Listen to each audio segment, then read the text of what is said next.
Oy, may napadaan na naman sa ating newsfeed. Tingnan natin, oh.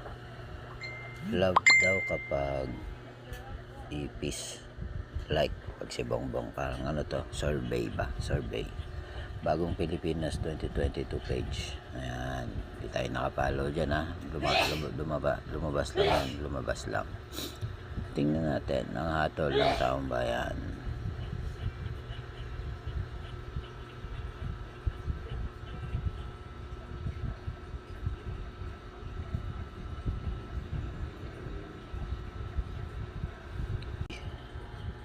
Tingnan natin yung ano. Naku po. Diretso. Ano ba yan, Bongbong? Ba't ganun? Mas mahal pa ng taong bayan yung ipis kesa sa'yo. Mas mahal ka ng tao kesa sa ano, sa dating administrasyon. Oh, diretso, oh. Puro puso lahat. Mas mahal pa nila yung ipis kesa sa'yo, Bong. Uy, merong isa. Tingnan natin. Akan. Mukhang legit naman si nanay. Okay, merong isa. Uy, dalawa na. Tingnan natin. Oh, naku po, troll pa. Troll pa yung pangalawa. Bira. Yung comment na lang, yung comment. Tingnan. 4K versus 3K. Ayan. 300 lang pala. 306. Yung comment, ang sabi, buti pa ang ipis hindi marunong magnakaw.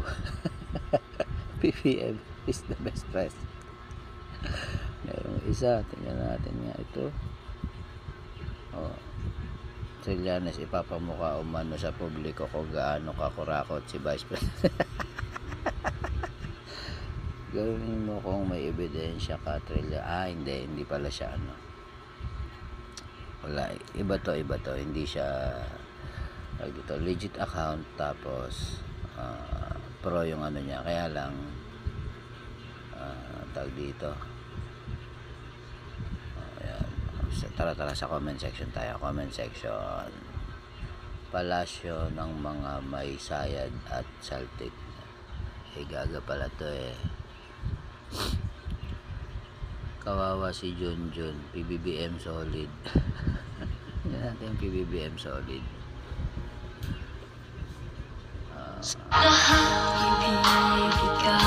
Okay, may isang nagmamahal kay Bongbong. Ipis is landslide against Baby M anytime. Yung like 80% don't troll sa